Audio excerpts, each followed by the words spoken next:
Leighton, how you doing? It's the end of the World Championships. We have to Yeah. wrap it up and talk about some of the great performances on the last day of the championships and maybe some other things that connect throughout the whole championships.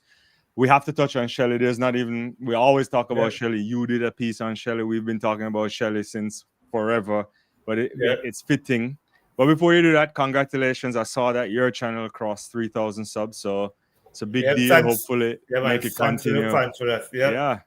But a wet day, at one point, we were really feeling it for the discus throwers. The high jump, they had to Mhm. suspend that. Thankfully, it ended. I'm not quite sure if the discus guys actually loved the way the championship ended, but track and field, you have to deal with the conditions. Yeah. And yeah, what's your big takeaway from that day? And we get into it. Well, the obvious takeaway from me is the fact that Jamaica did really well in the two Mm, relays that I expected them to do well. And so surprisingly, I thought the USA were going to run away with the 4x1 women. But mm, as it turns out, it was a lot closer than I thought. Had it not been for an inefficient change between, surprisingly, the Clayton sisters, I think Jamaica probably could have won that because the way Johnny Lee Smith ran down Shakari on that ankle leg to come within 400ths of a second of getting her is remarkable. I think it ended the championships for me on a high note because there were mm, several years of disappointment throughout the course of the championship from a Jamaican perspective. But overall, I think this was a very entertaining championships. I mm, thought it was a very exciting championships. We saw some remarkable performances. Sidney McLaughlin married Paulino 2 under 47 seconds, under 48 seconds. We saw 800 where all eight mm, finishers were under 143. It was ridiculous. I know it's funny enough, one of the most outstanding performances from a Jamaican perspective for me, despite mm. not being a medal, is Navaski's 142.76. 100%. I talked about the reality that you know the the raft of 142 guys were going to dominate. I mean, we all agree that one unit was going to win, which he did. Yeah. But did we see Navaski running 142.76, which would have I remember reading something that he would have won the world championships in 2022, Mm, 142.76, or some recent championship. right. Yeah. He finished seventh. Mm, And all eight guys were under 143. It was remarkable. And I think Navaski has now pushed Jamaica's 800-meter running into a new realm because he's the trailblazer. He's been since he broke Tim Newman's record.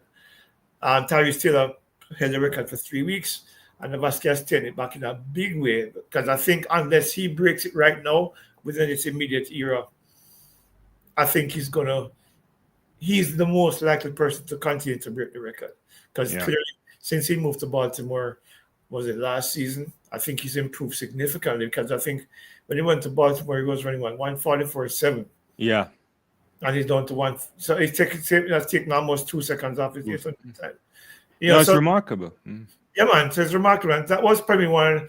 Notwithstanding all of the other, extraordinary performances that we saw at the championships, that for me was probably the most poignant as it relates to Jamaica's progress in an event where we're not known for that kind of right. proficiency in that event. Because Seymour Newman set that record 145.13, 1977, Yeah. right? And Namaski broke it up for almost 50 years. And then, did what he did, lowered it a few times. And then now he's taking it to a realm where I don't see anybody else right now close to, from a Jamaican Right. perspective, being able to challenge that. So, yeah, I enjoyed the championships. I thought it was really good. I thought it was really entertaining. I thought some of the medals that I thought Jamaica would have picked up, they didn't pick up, but they picked up medals in other years I didn't expect. So it was good. I mean, I really enjoyed it. Yeah. Notwithstanding the fact that I had to be handling broadcasts and But of course podcasts for the 10 days. Well, for yeah. 10, it was it. Yeah, other than the fatigue, the personal fatigue, I thought it was really good. No, I agree with you. And yeah, it was thrilling performances everywhere. I want to say one other thing on Anderson to give him a little bit more flowers in this sense is that I enjoy the way he ran that race. So you could run. He could have run it conservatively. He could have done it in a fashion where you say, why did he go out with the big boys at that point? He was trying to hang with them, and he finished Mhm. a superb time because he could have sit back and maybe because when you do that, you run the risk of finishing. Well, he finished seven, but it's a creditable seven. But you run the risk of like running a 146 because you kicked too early or you went with guys that Mhm. you can't handle the pace. And I thought he was in it. He was on the shoulders of a bunch of guys that suggested that this is big for him. I do hope it means that when you think about Taylor and some others to come, that they start to get inspiration. And I think you've said it, we've talked about it with other people too, in the sense of the slow guys, the guys who don't have the ability in the quarter mile, they should start thinking about moving up because Yeah, the I'm telling 800 you, is a space. Yeah. Yeah. yeah, it's just a big space for them to thrive there. What I was impressed about, and you're right, pick that up, is that Navaski was on the shoulder of the top three Yeah. right up until about 7:20. Yeah. And then just, I think he just ran, but I think he's found the race model that works for him. Because if, I mean, 142.76 means that he's significantly improved his endurance. What I think he lacks now is the power to drive home that last 80 meters. Right. Because when you looked at the race, he was top four, and then he got run down in the last 50 meters of the race. So Right. suggests to me that a little bit more work. He can be a 144, 142.5, 142.3 Yeah. guy. And Yeah. that puts him right in the elite class. I mean, he's in the elite class now, Yeah. but he can be further up the totem pole, if he continues to improve. And based on what we've seen in just one season being in Maryland, I mean, I know progress is never linear, but if he continues along this current path, I think he's going to be in another year. The great thing about it, it doesn't have a major championship next year, so he can work on a lot of areas of his race, look at the model, see where he can improve, and come out for 2027 probably a 142 low guy. You know, I can Yeah. tell. I mean, it's a very encouraging thing for me personally. Right. We talk about Kimar Farkas and all the other guys who Mm. are there and thereabouts 145, 146. And it's one of the reasons why I'm in a track and field group on WhatsApp with some local journalists and Mm. coaches. And I've always been bemused or disappointed Mm. when we get excited when some of these kids are champs are running 148. And I'm like, no, dog. I mean, there are 19-year-olds across the world are running much faster than that. No. Yeah. We can't be celebrating 148 and 147s. If we want these kids to really progress, we have to be very cautious in how we, level praise at them for being mediocre. Yeah. Because look at Letcon House, what's his name from the US, Yeah. 16 years Cooper. old. Yeah. Lockton House. Yeah, Yeah. Yeah. yeah, yeah, 16. and he's running 142, man. 142 and change. Yeah. I'm not expecting all our runners to be there, Yeah. Mm-hmm. but certainly 143, 144s. If I am a champ and I'm a coach, and I'm looking for 800-meter talent, Mm-hmm. I'm looking for guys who are maybe 144 are champs, Yeah. not 148 and 147, Yeah. maybe 145s. But the thing about it is that in this event, I think we need to raise standards in Jamaica for the kids to then try it, because I think that we set the bar too low. Yeah. And a big part of it, as I said, Seymour Newman had said to me a few years ago that the kids aren't ready and willing to run the miles required Yeah. for them to get to that level. So, maybe No, Navaski they have to do that. You think about earlier this year, Sam Ruth, becoming the youngest kid to break the barrier there, 4-minute barrier in the mile and all that stuff from New Zealand. These kids are running here in the States and everywhere a lot more mileage, and they think about the sport in an interesting way.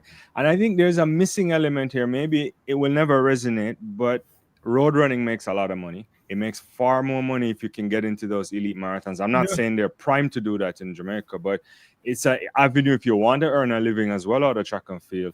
Yeah, you get there. These guys, when they go on the road, like I feel like middle distance runners have a life way beyond the track that sometimes we fail to recognize, because historically you run 15, 5, 10. When you get slow, we send you out to run marathons. And the kind of money they pay on the marathon circuit is outrageous. It's not because 100K a race, 250 depending on which marathon. Yeah.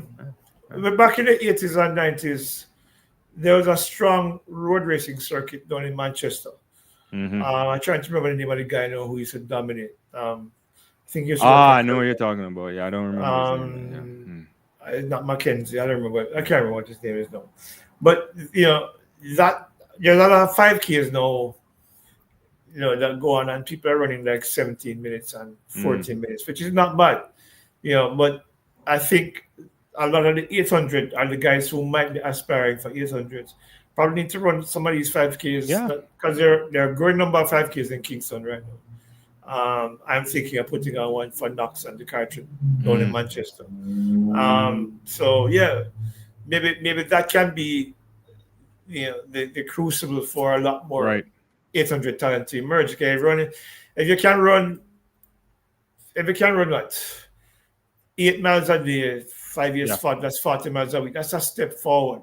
I Right. don't think these guys are doing. Maybe if they do 20 miles a week, they're doing a lot. No. Yeah. And you have to start pushing 80, 100 if you're gonna Yeah, be in the elite category. And it's yeah, easier than it looks, it's just like the yeah, commitment and all that stuff. yeah. Put the Excuse me. work in. Yeah. Let me recognize some people before we continue. Andrea on your channel said hi. I saw Jenna over here. Dynamics. We have some questions. We'll get to them. Sherwood is around. Sonia. All of these people.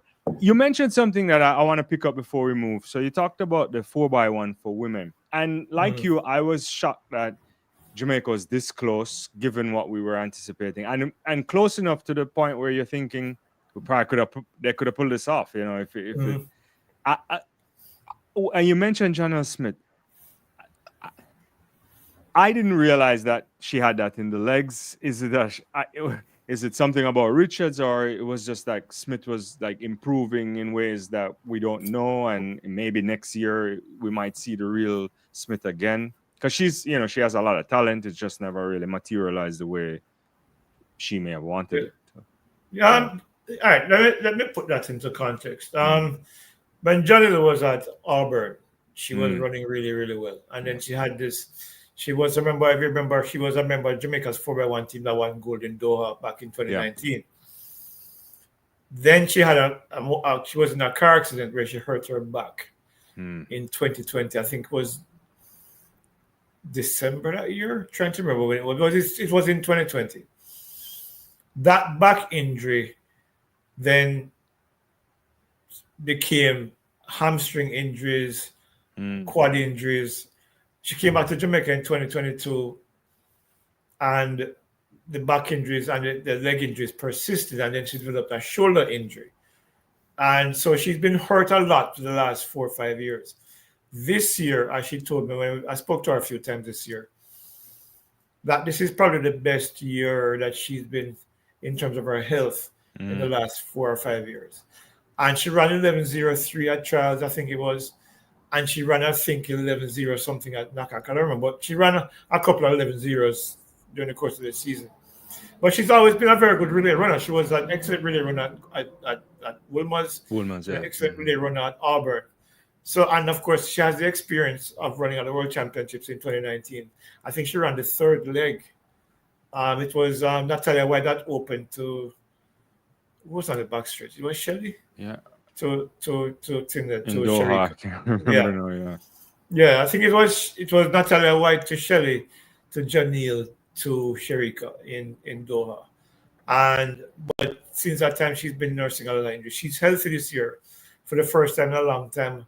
And I think what we saw from her there is the emergence of the potential has always been there, but has been held back because of injuries and things that prevented her from making the progress. But also, when she was at Wilmers, remember she was at Wilmers with Shauna Helps, and they were a dangerous twosome for Wilmers that year as well at Champs.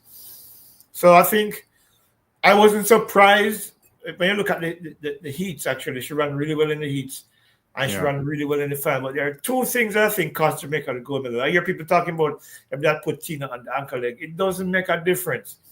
What happened is that the change between Tia and Tina, because if you look at the splits, Shelly outran Melissa Jefferson on the opening leg. 11:32 to Melissa's 11:38. Dina was the fastest on that leg, 11:27. But then when Tia got the bat, Tanisha ran a brilliant. In fact, she was the only leg that was under 10 seconds. She ran 9.93 for that backstretch. And Tia ran 10.08, I think it's right, 10.18, somewhere in that region. So when the exchange happened, if you watch the relay again, you realize that Tia actually ran past Tina a little bit and had to wait for then Tina to get ahead of her to take the stick. Those fractions then translated into Tina getting to Janine a little bit later, and Janine had that change wasn't as smooth as they would have liked either. So Sha'Carri got away from Janine by maybe about 5 meters, but then Janine walked her down. I mean, yeah, it's only 4x1, it's not 4x120, but she ran out of real estate. But you got the sense that had those two changes been cleaner, then they would have probably snuck it in. Melissa ran a longer leg though. All right, what was that? Okay, I just saw that track tall news. I guess it's the perennial issues with the 4x1 split. Is where they don't. I don't think they do it where they hand off. So yeah, but the legs are equal. The legs is not the same distance that Shelly ran is the same distance that Melissa ran. It's where you hand off the stick that makes a difference. Yeah. So if you are efficient, it's basically the same distance because the exchange zone has been extended now to was it 30 meters? I think it was. It's 30. You used to have to. Yeah, you can just hand off anywhere in the zone because you used to have to hand off early. But anywhere in the zone. Yeah. Mm-hmm. Yes, Lunken Campbell's walking Smith down too. Yes, I'm not going to deny that. But what we're talking about was Janine's almost being able to catch Sha'Carri. But it's what it is. But but I thought it was. We had a conversation on a podcast I did, Observer, and a lot of people were. Daniel, one of the guys, was saying that the guys didn't practice enough, and I contended that it's not just practice or not just doing the basics. It's more than just that. I tell people all the time that when Usain Bolt was running relays for Jamaica, we never had those issues. Yeah. Why? Because there was a greater chemistry between the guys who ran on the team. Yeah. These guys on the Jamaican 4x1 team, they don't have that kind of synergy. Yeah. And that synergy makes a difference. And why does it make a synergy? Because if you have that synergy, you know what if you're coming in to the outgoing runner, you know what his tendencies are. And when you know what his tendencies are, you can compensate for that a lot better than when you don't have no idea what that is. Because when you look at, for example, Kishian, we saw it in London where he has a tendency to get very anxious and then take off too early. That's what happened again here. I think the fault lies between him and Ryan Ford, where two things. Kishian took off too early. He's very fast, so it's going to be difficult for Ryan to catch up with him. However, when they got close to and Ryan started to hand over the mistake he made is that he should not have let go of the stick before Kishian took hold of the stick. And that's I think there's the blame can be shared. And Dynamic says it the beautiful thing. I said it on the podcast as well. The team needs a leader. There's no clear leader on this team. Exactly. Everybody's doing their own thing. Because I don't know what it is, what's different between this camp and the previous camps with Bolt, Freighter. Remember Jamaica never actually run with the strongest team. It was more often than not, it was Nesta to Michael to Johan to Usain. Right. Asafa ran in 2008. And he ran in also he was in Tokyo, Brazil too. Yeah. So Jamaica never actually fielded the strongest team. But notwithstanding that, all of those guys, all 6 of those guys, or 5 of those guys, had an understanding of each other that this current lot of guys don't have. I don't know if it's because their camps, or they don't hang out together, they don't have that kind of relationship off the track. So, but, because, Michael and Nesta used to hang out. Yeah. Michael and Nesta and Asafa used to hang out, and Bolt used to hang out with them as well. So it was more than just them being on the track for a relay team. These are guys who knew each other. They were familiar with each other. They had a relationship. and it translated to when they ran relays on the track as well. So 3 world records between them. Yeah. These guys had the potential to probably challenge our record. But if you look at what happened, for example, Akeem Blake didn't run a particularly great first leg, and Oblique was way behind. In fact, if you look at the exchange between Oblique and Ryan Ford, Jamaica was like in 5th. Yeah. You know, so yeah, so if this team can find a leader within it and build a relationship off the track, so that they have a greater understanding of what they need to do while they're on the track, I think this team will be dangerous. But until then, they continue to have problems. We saw it at the World Relays. We almost saw it in London. We see it again here in Paris. It's a joke. I mean, but it is. Look, yeah, hopefully they'll get it right.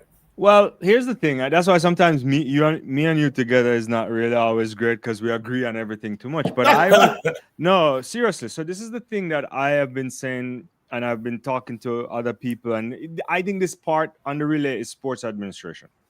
Yeah, and because you cannot leave it up for the chance in that way. We know if you're the US, if you're Jamaica, if you're certain countries where you end up in a situation where invariably you're going to have a lot of fast athletes and they're coming through a lot. You can't just behave like a Canada or Japan or whoever who just have the set 4, 5, 6 guys and they can work with them. But having said that, the problem at the organizational level for major sports is that you really need athletes relations. You need people who it's their full-time job to know this guy like Skittles versus M&M's, this he wants to do this. They need to have these socials. Let's get the 4x4 unit together to go to a concert or to do something where they can do team building off the track. Nothing even have to do with running, so the camps are important, but just to know that it's nation building, because track and field is an individual sport, and the only time you ask these individuals to come together and don a flag and say, look, win a relay for me, it's almost against the mentality of like, I have to beat him in the 100 or in the 400 or 200. So it's not my friend, in a competition environment. Then you want them to flip from 100-meter finals and then be in the space. You have to work on it. I remember, and to use a football thing, you remember when Mourinho was at Real Madrid and he wanted to create this idea again and big difference between the Barcelona players, which those two teams aren't necessarily great friends anyway. But at one point, Sergio Ramos and the others said, look, if we're going to do well for the national team, I can't go out and and dislike, Xavi or any of these. We have to have an understanding. So I don't think they do well enough on that. We know, not think, it's a fact. They don't have the management. And it's something that can be implemented. It's not, that's how you take the sport to the next level. But anyway, that's me. Yeah, because let me use an example for me in high school. And I know it's high school, but it's still really running. I used to run the 3rd leg, and there's a handout to a guy named Courtney Chambers. He's a doctor in Florida now. I think he's a surgeon. I think it's orthopedics that he does. Whatever it is. The thing is that I knew everything about Chamby when I could close my eyes and tell you where Chamby's hand was going to be. So I remember one time we ran a 4x1, and it was this. It almost felt like we were one person. The whole seamless the transitions were, and that's what I think the relay team needs. That whether them have camps or they have these social experiments where you guys come together and get to know each other, understand each other from a mental and emotional standpoint. What is it that they're likely to do? What is it that they're likely not to do? What are the habits that they have that I can become more familiar? So when I know that, for example, we're under pressure, this guy is a tendency to do this. So already I know he's going to do it before he even does it. So you can adjust to that and make that adjustment to the middle of the race and hand the stick over comfortably. But I think everybody's in this little silo, and they remain in silos. And as you rightly say, they only come together on the track. So there's no harmony, there's no synergy, there's no chemistry. And of course, we said the team, there's no obvious leader on this team that is going to demand. Look, use a woman as an example. Tia Clayton and Tina Clayton said before the preliminary round, Shelly came to them and gave them a talk. right, and told them what to do, what to expect. Similarly in the final, and they all wanted to do it for her, right, to make sure that she go out with that thing. They all, and you heard the guys talk about wanting to do it for Hussein because these were the leaders who demanded the level of excellence that individually they might not be consciously aware of that they're probably slacking off in a particular era, but they wanted to be perfect so that they would have the leaders' blessings or Right. whatever it is. But the team needs a leader. It needs better synergy. It needs better chemistry for them to be succeed because this team on paper is as fast as on average at that team that set the world record. Yeah. But one of my first ever videos, I did a thing where going into the season, into the Olympics, sorry, in 2012 when I set the world record. Michael Frater was 9.95. Yeah. Michael Frater was 9.94. Blake was 9.75 and Bowles was 9.63. But if you look at the average of this team, Kishian 9.75, Oblique 9.77. What's his name? Akeem Blake 9.88. Yeah. All of these guys, the average of their times is virtually equal to the guys back in 2012. What the guys had in 12 and 12 was greater synergy that this team doesn't possess. Yeah, I think we're heating this up a lot there. There's a lot of questions on your end. Shante said, I don't think chemistry came into it, more lack of experience, a young team that don't gel yet. Someone is, I think Carl is asking, Leighton, how do you explain the final leg in the women's? I think it's meant 4x1, Shakari 10:08, Janelle 10:13, and the German, Looking Kemper, I guess you meant 9.85 on the splits. I think you mentioned some of those things already. Yeah. I think chemistry can overcome inexperience sometimes too. I think that's the point you're making too. Like, maybe because when you're finer detail sometimes. Yeah. Yeah, when there are a lot of intangibles that go, and this is from experience. There are a lot of intangibles. It's not just you being able to run fast and hand over a stick. Yeah. There are a lot of intangibles that come with really running. That's more than just handing off the stick. Our thing is you have to know the person who you're handing off to, and the person who you're handing off to has to know you as well. They know what your habits are. They know what you're likely to do. It's like football, as you mentioned a while ago. Yeah. When you're on a team that has played together for a while or have a synergy with each other, you know that you can turn your back and know that your teammate is there because he knows that where you're likely to put it. It's similar to the relay running. If you're like, for example, if you saw where the last thing is a photograph, I think I sent it to you. Yeah. Where Kishian actually stepped out into the lane outside of him, where France was.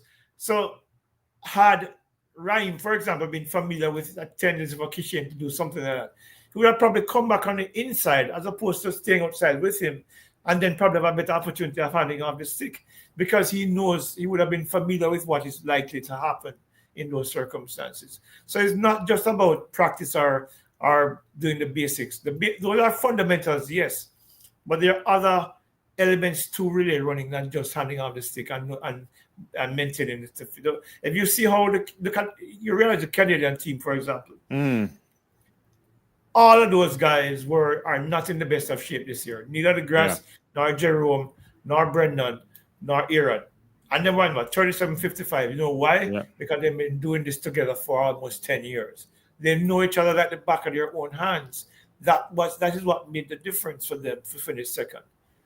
So I know a lot of people can look at it as a basic thing of not sticking to the fundamentals, but handing off the stick it takes practice, yes, but there are other elements that go along with that as well. And sometimes you have to make adjustment in race. Not sometimes, a lot of time that happens. Yeah. And you remember Aileen Bailey holding Veronica's hand? And putting the stick in there. And you saw in that, Athens, right? Yeah. These and Aileen Bailey did it. Tina did it too. Tina did it.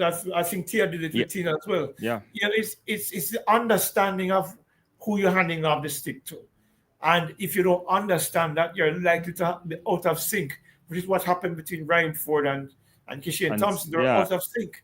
And I think that's what Gambit is saying is like Gatlin used to compensate for Tyson. Like you have to Yeah, know that. Yeah, yeah. yeah. You have to know these things, and you, Yeah. you do that by having an understanding of who you're on the team with and having the kind of synergy that makes the team work. Um, You it's agree not, with it's not, this? I don't it's know not if a I matter can. of, I don't think that's right. Look, there are some people on relays who get extraordinarily anxious. Mm. Elaine Thompson, for example, I believe robbed Jamaica of a world record back in 2021 when she ran away from Brenna Williams. She did the same thing again in 2022 Mm. or 23 when she ran away from Kemba Nelson again. Yeah, from Kemba, yeah. Because some people have this tendency when they see an incoming runner from another team getting closer, they think that their runner is not close enough yet, so they get anxious and they take off. It happened to me at Champs back in a different way. It happened to me at Champs in '81. I was running on lane 7, I think. And Camperdown was, I think, was in lane 4. There's a guy named Mingos from Calabar, man, fast like lightning. And I was so focused on him that I completely forget that Paul Melvin was coming to me with the bat. And I only heard the economy reach, and I realized I should have taken off. We ended up coming 5th. And I think we could have done better had I been more focused on what was happening in my lane as opposed to what was happening elsewhere. And that happens a lot. So it takes a certain amount of calmness and composure when you're running relays. And Kishan we've seen it twice now. He did it in London. I barely got away with it because it took the stick just as he was about to step out of the box. And it happened again here. So it takes time, and I think it takes, again, a set of understanding of what is required for them to get to that level where they can do this efficiently and run the times that I know they're capable of doing. Right. Yeah. Also, other people are asking, even on your channel, Chemist is asking if Kishan is the right man for the anchor. I think you just mentioned that. I don't think it's a problem there. They just gotta fix it. Yeah. They just gotta fix the thing. I mean, I think Oblique on the backstretch is a game changer. And which is one of the reasons why I believe that if Brian Level was on that team and they were able to get the stick around, they would beat anybody. Because I think Level right now is probably faster than everybody else on the team, actually. So, yeah. Yeah, it's interesting. I mean, Objectivity said Frano was saying the J3's president is putting something in place. I don't know what that is. I don't know if you know what that is. And again, it's after the fact. Yeah. I don't think. Did you ever get the report from last year's? There's no report. There's no report. Yeah. There's no report. I asked Gathgale about that at Champs launch earlier this year. Yeah. And he was like, "Oh, they're still discussing it." But they've been discussing 6-7 months. No, man. They have no interest in doing a report because they don't think they're accountable to anybody, and that's the problem with them. And they don't. Well, I shouldn't say. To be fair. Yeah. There are a lot of people on the J3's executive who understand what I'm saying. The president and I, however, don't see eye to eye on other things. He thinks that when I say things critical of his performance as president, it's a personal thing. It's not a personal thing. Right. I have nothing against Gaskell. I don't know if Gaskell enough not to like him or not. What I do know is that there's some things that is required of leadership that he's not doing. And I call it out. I don't care. If you want to blacklist me, I don't need to talk to him. And he doesn't need to talk to me either. Yeah. No, it is. Yeah, it's important. You got to, analyze the thing. And ultimately, sports is about, it's high level sport, and you can't be every day this close, and you can't make mistakes that are important to the nation, right, or to the benefit of the team members or something. You have to do everything that's right, because you're also working with not, it's not fair resources out there, right? You're not working. There's no money in the same way, USA Track and Field can just get up and pay a guy $2-3 million to run the organization. It doesn't work the same way, And the thing about it is that we can't keep going to these championships and not maximizing our full potential. Right. We get some near misses and we become so accustomed to it now that we're thinking, oh, it's championships. But you realize that more often than not, it doesn't happen to the Americans, it doesn't happen to the British athletes, because they prepare better. And the preparation is not just what you do on the track. It's what you do off the track to prepare the athletes on the track so that they're able to perform at their best when it is required. In those moments that count, we should be able to make the difference in those moments that count. We can't keep telling ourselves that, oh, these are things that happen. No, Yeah. everybody else is preparing for those contingencies, and we don't seem to be able to do it. I find it annoying sometimes when I hear an administrator and athlete say, it just didn't happen today. Yeah. Why didn't it happen today? You can't. Look, one of the things that I like about some American sports and their sporting stars, especially when Michael Jordan was playing in the NBA, or Magic Johnson or Larry Bird or any of these guys, because I don't watch NBA much these days. The game doesn't appeal to me anymore. Yeah, it's rubbish these days. Although Yeah, I got into it again this year, but anyway. yeah. When the moment arrives for you to rise to the occasion, that is what makes stars. You can always do everything fine, and then when it comes on to the crunch moment, you freeze. I find sometimes some of our Jamaican athletes fail to rise to the occasion in the moments when they need to. And then they put it off and say, oh, these things happen. Why doesn't it happen to the other athletes? Yeah. We need to understand that it's a mindset thing, it's a mentality thing. Let me use a Liverpool example, because everybody knows I'm a Liverpool supporter. But you remember when Jurgen Klopp came to Liverpool, we were a team that was floundering. Right. And he said he wanted to make this team mentality monsters. That applies to track athletes. It applies across all sports. You come down to crunch moments, and you have to be able to thrive in those moments. You can't get the moment get ahead of you or above you. Again, a simple example. Again, there was this guy at the Gleaner that was working there when we used to play pool in the sports club every lunchtime, and he would kill me. I mean, sometimes he cleaned the board before I even lift up the cue stick, right? And then we used to have these inter-house competitions. And in every inter-house competition for the 3 years that we had them when I was at the Gleaner, I would match up with him because it's a head-to-head thing. And he'd never beat me in those moments because I never let the moment get to me. I never thought of it as, boy, this is a crush match. I think of it just another pool game, and I just focus on what I needed to get done. I think sometimes our athletes and our administrators accept levels of mediocrity that they should not be accepting, because on the circuit, a lot of these guys, a lot of the Jamaican athletes are better than the guys who they're beating every year, who beat them in championships. Right. And we keep telling ourselves, oh, it happened. No, it doesn't happen. You make it happen. You have to rise to you have to meet the moment. That's what makes the difference between average athletes and great athletes. For sure. And you watch what's going to happen. Like you mentioned Team GB.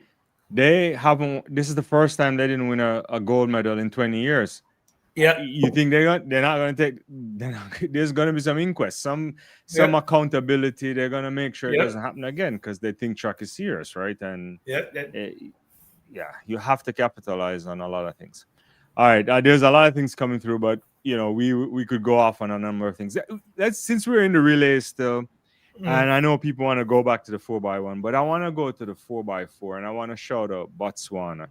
The question I have for you, because I watched this, I thought Botswana would have won the relay regardless, but not in the way they did it. I for the life of me, I thought they would be in the lead and they would have won it from in front, but not the way they did. And to run down Rai Benjamin, I don't know. What do you think? Yeah. I thought it was brilliant. I thought South Africa and Botswana were brilliant. I think they set the relay up. They realized that Tobago ran the second leg, I think it was. Yeah. And because I think they recognized that Tobago was not in the best of form. So they wanted to give him enough leeway. So even if he ran a poor leg, which he didn't, because he still ran the fastest split, 44.04, I think it was. Something like that. And so they came into the third leg in a decent position to challenge the Americans. The Americans used Ray Benjamin on the ankle leg, and the world champion tucked in behind him, kind of like, remember what Novlin did with McElroy back in 2015? Tucked in and waited him out and said, okay, here we go. See, Ronald Agas, you're not a flat 400-meter runner as consistent as you would like, but you can run a 44 split, sure. But I am the world champion. And Nene was running a brilliant leg behind as well. And they were talking. I tell you, if Nene had moved a little bit earlier, then probably South Africa probably would have come second because it was that close, But I thought it was brilliant strategy. I thought, look, you're never going to outrun the Americans, no matter how average Americans are. They always put together a strong 4x4 team. Yeah. And when you look at the team that they assembled, man for man, you would have thought that Botswana would have run away with this. Right. But the Americans tend to run relays very well. And they structure their teams very well. And so with the rain and everything, and the fact that the 400 guys were probably a little tired still, you kind of expected that it was going to be a little bit closer than you would have probably normally expected. But it turned out to be a beautiful race, and actually with the drama at the end and everything, it was because there was one point it looked like when Jacko Palace was on was it the second leg? I think it was. Yeah, second leg for US. Yeah. Yeah, you thought he was gonna run away with it, but Tembo kept him close. Yeah. And so everybody was positioned beautifully. South Africa came from off the pace and then gave Nene the bat in what was to me a perfect position where for him to strike, given the form that we saw him in. And it played out beautifully. I think it was. I remember when I saw the last 50 meters, and I realized that race had to struggle a little bit. And I'm like, this is nothing all over again. It played out exactly the same way. It was cool to see because I know in the space that I'm in sometimes there's a heavy anti-American sentiment for some reason. I don't know if it's because of the perceived arrogance or everything. I think they're just confident athletes. Right. But to see the race play out the way it did was beautiful. And it was the first African nation to win a 4x4 the World Championships. Yeah. And a 1-3 just further solidifies the idea that the Africans are back, man. The Africans are back in a big way. Yeah, national holiday for Botswana. But I want to, as you say, South Africa and Nene, but I want to point out Wayne van Niekerk in the sense 43-2. Yeah, he's back, and I think I just saw, I don't know if it's Dynamics had a question here too as well, because yesterday I was saying to myself, this flirtation with the 200 meters should be over. Someone needs to get Wade in a room and say, look, guy, I don't care what you're talking about 200 meters. There is still something you have to give. I know he probably doesn't want to do the kind of work because it's grueling work, but I don't know if he. I think he lost his confidence and his faith in the 400. When you set a world record and then you go tear up your knee playing tag football and you have the struggles coming back and you're running and you're not the level where you're accustomed to being, you kind of lose that confidence that you normally would have for somebody who's run 43.03 and was a consistently high quality 400 meter runner. Right. For you not to get back to that level or close to that level, you lose faith in yourself and you lose faith in the event as well. So he steps down to the 200 thinking that because of the base that he has in the 400, he would be good at the 200. But he's not that good at the 200 either. Yeah. Because in an era when people are running 19.6, where he's still at 20 over. He's way off. Yeah. So, but after this run, I mean, the thing is that Wayne is not young anymore. Wayne is that world 33 was 9 years ago. Yeah.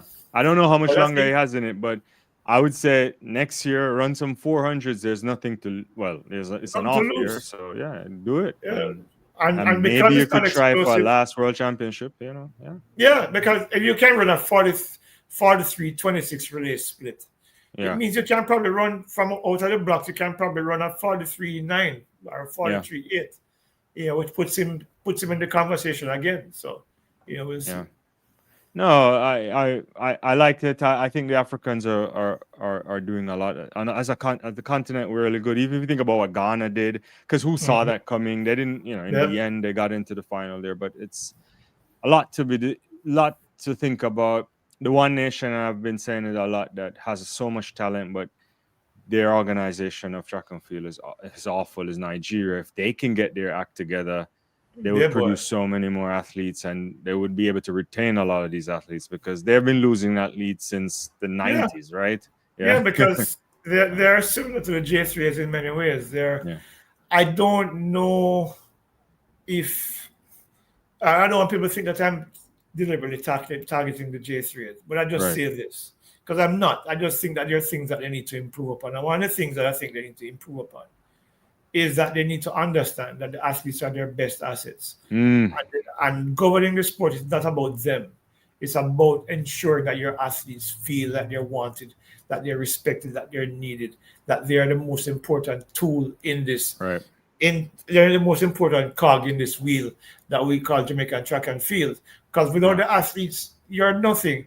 If you look at how the Bahamas, you look at how I saw Jerry Richards after arriving home today talk about support in Trinidad and Tobago, and he said he didn't even target the N3As. What he said is that people turn out for the football matches, turn out for the cricket matches, but don't turn out for the track and field meets. The national championship says all the athletes and their families that are there. Other than that, nobody supports them. But they just came back home with a gold and a silver medal. It makes a strong point. There needs to be greater support in Trinidad from the fan base. In Jamaica, is similar, but it's not as dire as it is in Trinidad. But I do think that the governing body needs to do a lot more for the athletes to think that it's worth their while staying in Jamaica. Because look, they cannot peel the World Athletics all they want about maybe revising the rules about transfers of allegiance. But if you do the things that you need to do, you don't have to worry about transfers of allegiance. That's what I'm saying. So you want somebody else to fix the problem for you, as opposed to trying to fix the problem yourself. Yeah. And that's where I think the problem is. Yeah, transfer allegiance should only occur when an athlete realizes I just can't make this team, no matter how hard I try. Let me go try somewhere else. Not because there's push factors, right? You don't need that. There's like James Harvey and them guys back in the early 2000s when there were like 12 guys under 10 seconds. Yeah. And it was Yossi and Johan, I saw from Michael and Nesta making the team all the time. Yeah. After a while, they say, okay, fine, let me try my skill sets elsewhere. So Jake Harvey went to Turkey. Kamali Brown and Andrew Fisher went to Bahrain. You know, and that's understandable because there's no way you're not even going to make the relay squad boss. Yeah. So try somewhere else. But it should not be that your best athletes are thinking, I need to be elsewhere to be able to take care of myself and take care of my needs and feel like I'm wanted and respected. Right. And since we're in the continent of Africa, if we thought Botswana had a great championship, nobody had a better championship than Kenya. They won everything. They destroyed the entire distance running on the women's side. Obviously, Wanyoni also won. But in ways that I just, they're great. We could call Fate, we could call Beatrice Chebet. I even Paris Chepchirchir in the marathon is competitive, but Lillian Odira, they're stepping in, running off 154. Who saw that coming? No one saw that coming. She was coming, I started to reevaluate by the time we get to the end of the Diamond League season, but I'm like, medal? I don't think so. Maybe a bronze. Yeah, 154.62. Yeah, because initially I had a British 1-2 in my early predictions. With 0-3. Not in the way I thought. Yeah. No, brother. I saw that race and I'm like, are you kidding me? Yeah. Because the first three were 154. Yeah, 154.62, 154.90, and 154.91. It's crazy. I mean, I didn't see that coming. And when you look at her record coming in, she's been up and down for the last couple of years. In fact, her times were particularly inspiring. But for her to come and drop a big 154, it's surprising. I see some people trying to cast doubt and cast aspersions as to why she did the way she did. Look, until something happens that tells and confirms that let's just celebrate the win for what it is. I thought it was an extraordinary performance and a big upset, and it just landed again among the significantly improved performances we've seen from across a number of events at these championships. Yeah. 154 is no joke. It's crazy running. It's madness. And Hunter Bell, they're running a PB 154.90, beating our I'm beating Keely. It's who I thought and ran better than I didn't realize this, but she had it this year is even Mary Moore, because she was having what could be considered an ordinary season. Yeah, and then she runs a season best 150. You run 157.30 and finish dead last in an 800 meter final. I am not quite sure how to explain this. Similar in the men, 157.3 is not a slouch time, Nope. In previous championships, that probably would have been either on the podium or close to the podium. Exactly. But you know which race I enjoyed too? That 5,000 with Heritage and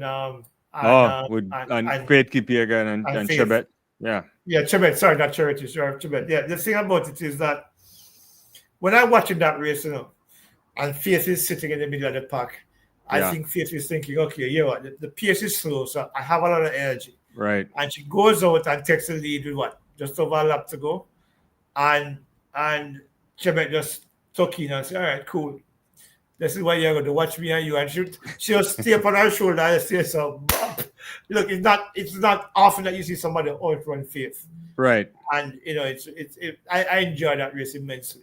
Yeah, it was one of the races where I will always look back and say, yeah, that's one of the races that I will remember from these championships. No, it is, because I always, up until when Faith almost broke the world record in the 3,000, I still had this all the way to Beatrice, and I said Chebet would win.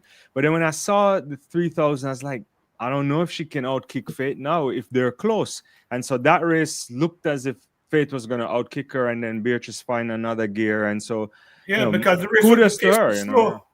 The pace wasn't.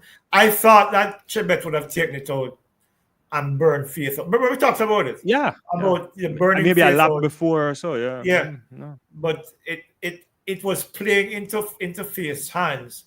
But then Chebet just said, "Yo, we can do this too." She won by a big ass margin. It was 14:54:36, to 14:55. It's a massive gap. No, it's a wonderful thing. The Kenyans are just piling up the medals there, no question. There's a couple comments here that I wasn't sure. Brian is saying Rai said he was clocked out. I think somebody else said that earlier, maybe on your channel, that Benjamin said Benjamin said in an interview that he was out late the night before because he thought they were out of the 4x4. He said it was no excuse. He should have been ready. Whatever. It doesn't help right now, whatever. Yeah. Well, maybe you should have not run then. You should have said, "Look, I was drinking. Don't use me." I really don't know. Yeah. We don't care about it. Yeah. You got run down. You got run down and beat. So it is what it is. Yeah. All right. I know there's a lot of Jamaican perspective too. They would have outperformed on a medal count that more than you thought. I think I saw something briefly I didn't get to read the quote fully, so I probably shouldn't have brought it up. But from Maurice Wilson, saying that it was, they're happy with the performance, I think, or they were strategic with the performance. How would you assess this? Was it more about athletes just showing up in ways we didn't realize, or like in 110 meter hurdles, or is it like something from a coaching perspective from the team level that got them to get these medals?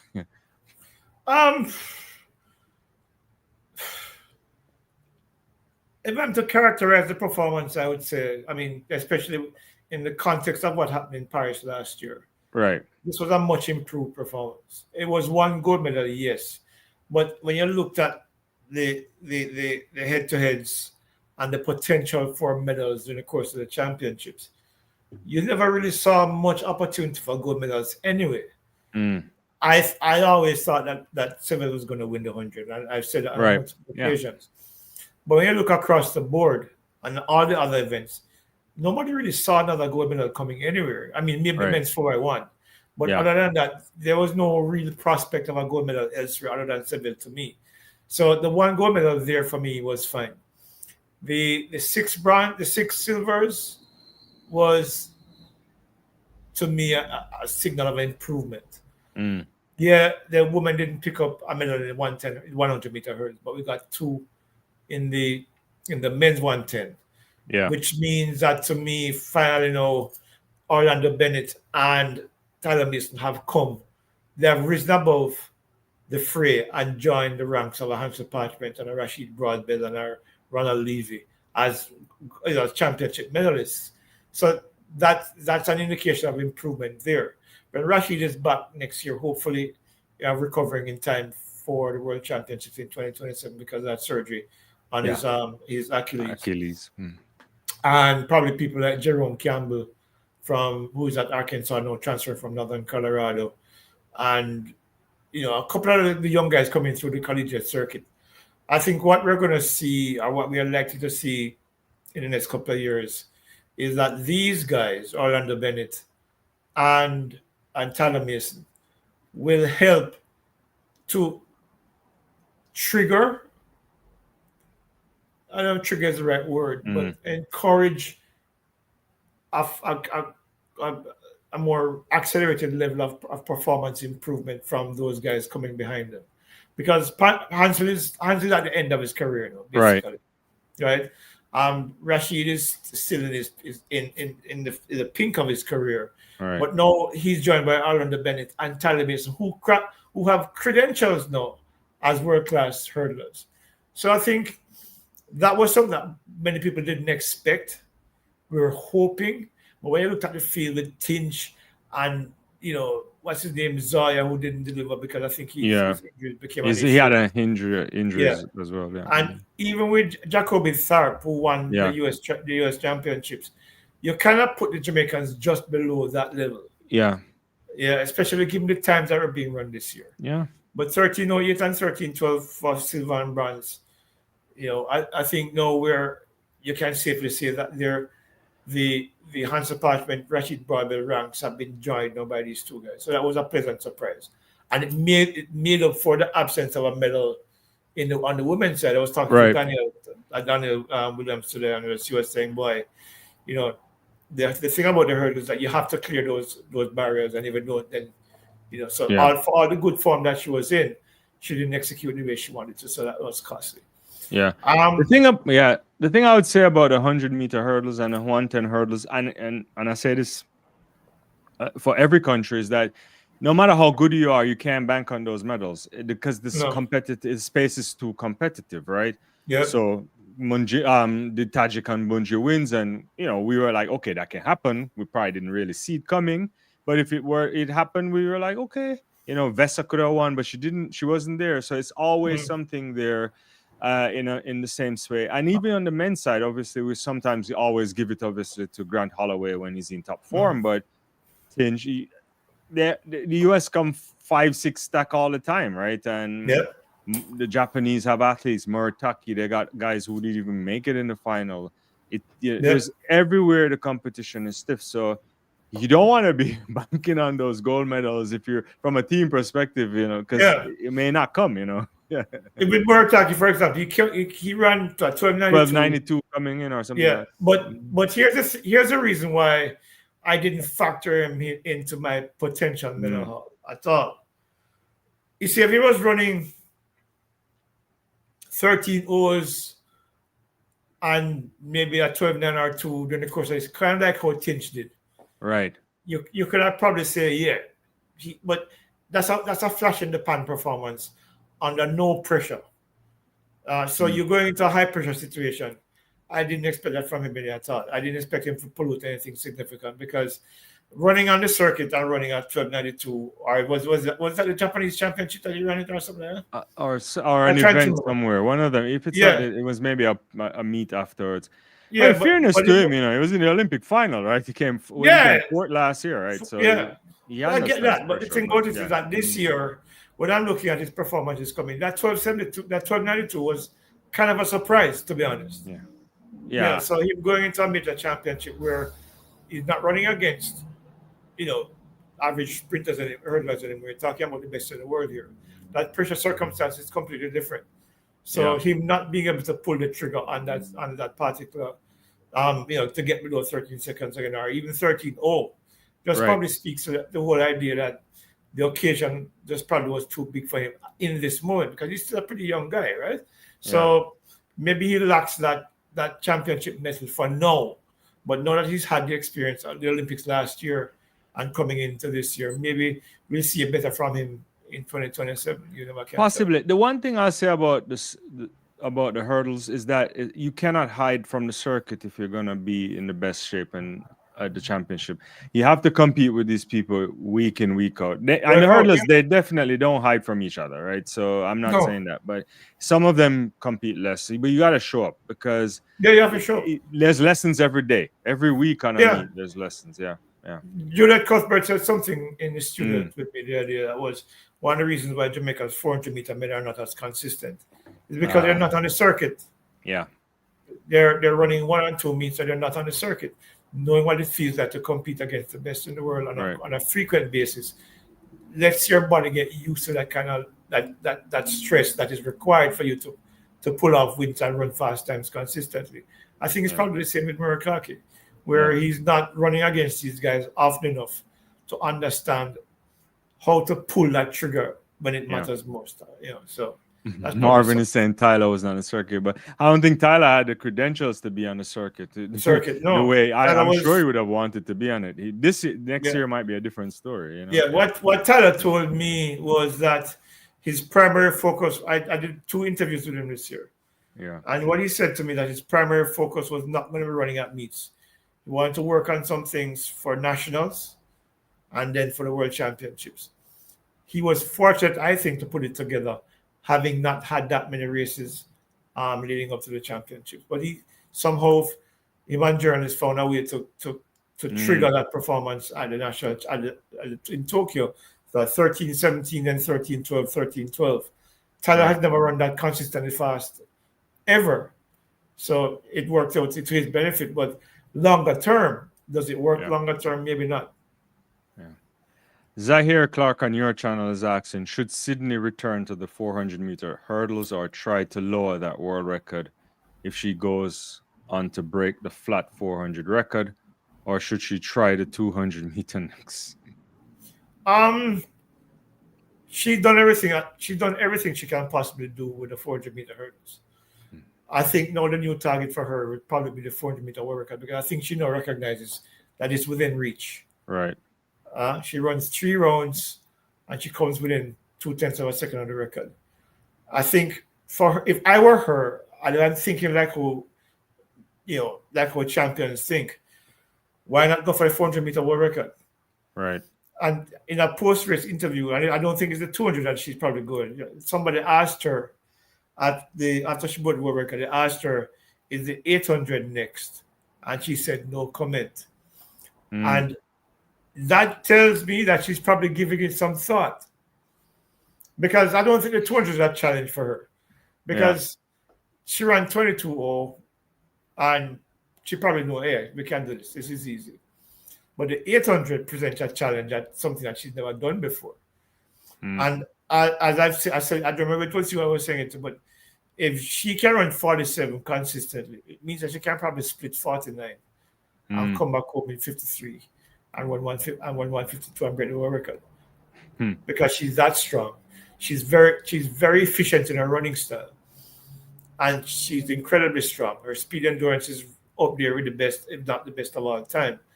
And I think the 800 will present a very interesting challenge for her. That's because she can cruise. Yeah. She can cruise, even if it's not even a 49. 50 over the flat for the first 400 and come back home in 53. It's not unreasonable for her to do.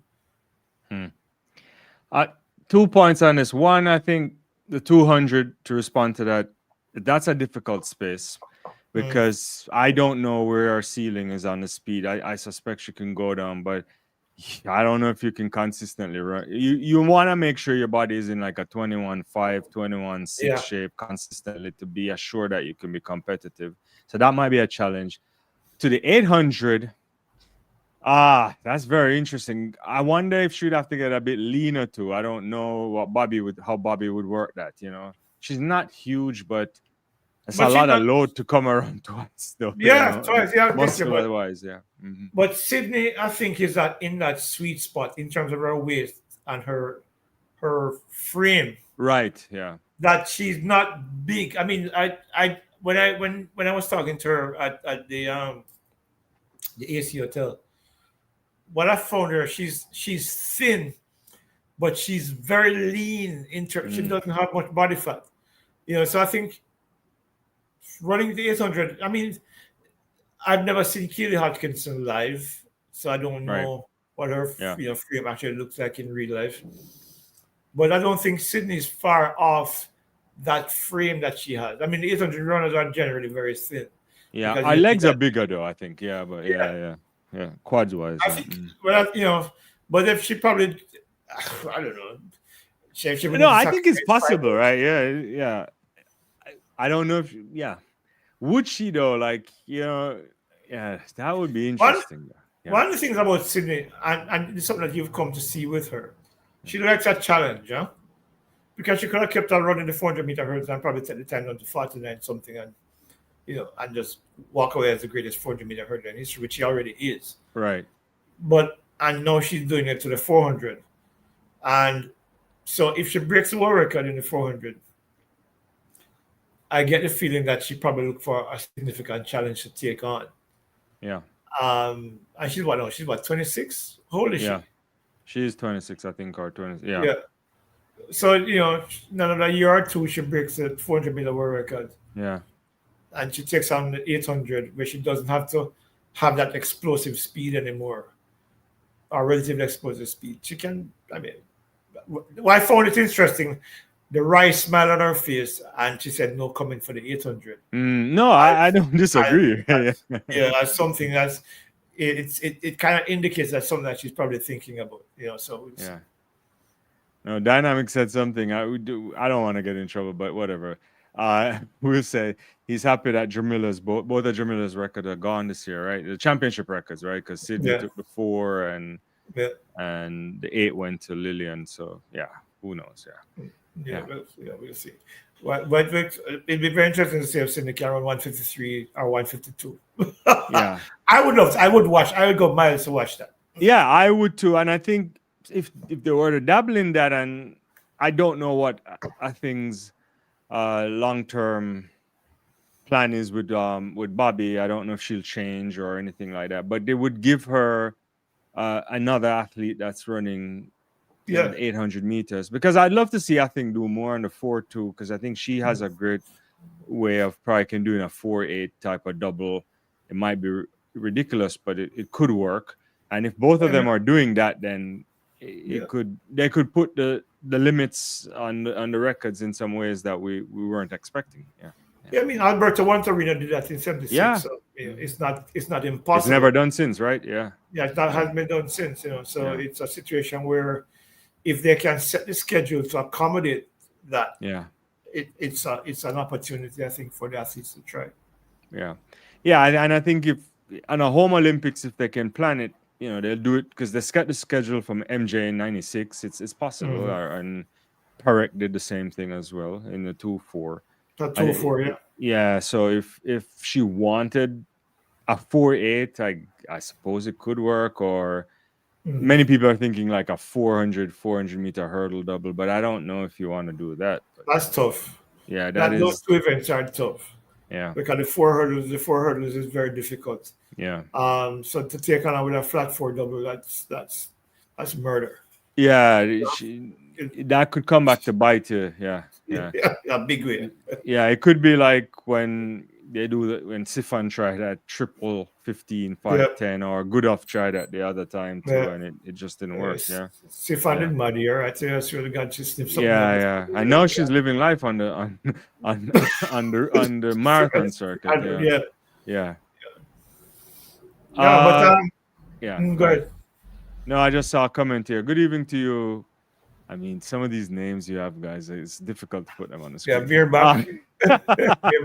Al Ben on your channel says, do you guys think track would be bigger if the sprint rivalry was between the US and bigger countries like Great Britain instead of Jamaica? No, not necessarily. Yeah. I think Jamaica and the US have had a rivalry that has captivated the world for almost 100 years, actually. Yeah. From 1948 with Herb McKinley and the Rebagino brothers, go right through to Billy Miller and Jim Hines, Donald Quarry and Steve Williams. Yeah, Whitfield even with Herb McKinley. Whitfield. And you're seeing on Tyson Gay and Justin Gatlin and Shelly and every American woman in that era, and Elaine and every woman in that era as well. Murray Nazi. The thing about what makes the Jamaican rivalry with the US so interesting is the David and Goliath idea behind it, where this little nation is capable of taking on the US and in some ways dominating the US in some eras as well. Because Yeah. you take the Bolt era, for example. Donald Quarry was in an era where he was pretty good at dominating some of America's best sprinters. Yeah. Houston McTeer, Steve Williams, Steve Riddick. All of these guys, Quarry used to beat all of them, and here's the Crawford as well from Trinidad. Yeah. Jim Hines, and remember Billy Miller was second in '68 and third in '72. 72, yeah. Mm-hmm. Yeah, you know, Herb and Arthur Wint. Arthur Wint and those guys were challenging the Americans. In fact, if you remember, one of the big rivalries back in '48 was that 4x4 clash between the USA and Jamaica. Yeah. And it's only because of that injury why the US, well, that's because we never know if they would have gone on to win anyway. But in '52, Jamaica came back and beat the US. Yeah. George Roden, before the '52 game, set the world record in the 400 meters. That he 440, yeah. And defended the title. So that rivalry has been around forever. So I don't think it will be bigger because of another big country, but because Jamaica has that tradition. And in fact, even go back even further to G.C. Foster. G.C. Foster was beating everybody in the world, and the only reason why I think he didn't run at the Olympics in 1896 was that because Jamaica didn't have an Olympic charter at the time, and the British guys weren't keen on letting this half-black guy come in and embarrass their white runners. That's my thinking. I mean, I don't know what the historical facts are, but so he didn't get a chance to compete on it. But he beat all of them when they used to run in these lanes with the little ropes, them and roll after lanes and things. So he used to beat them. And in fact, he went into England and literally beat all of those guys that he was supposed to beat. Yeah. So that rivalry goes back maybe 100 years. So it's not just now that rivalry is around. That rivalry has been big forever. Because if you talk to the American athletes now and talk to American athletes back then, they all talk about Jamaica. Right.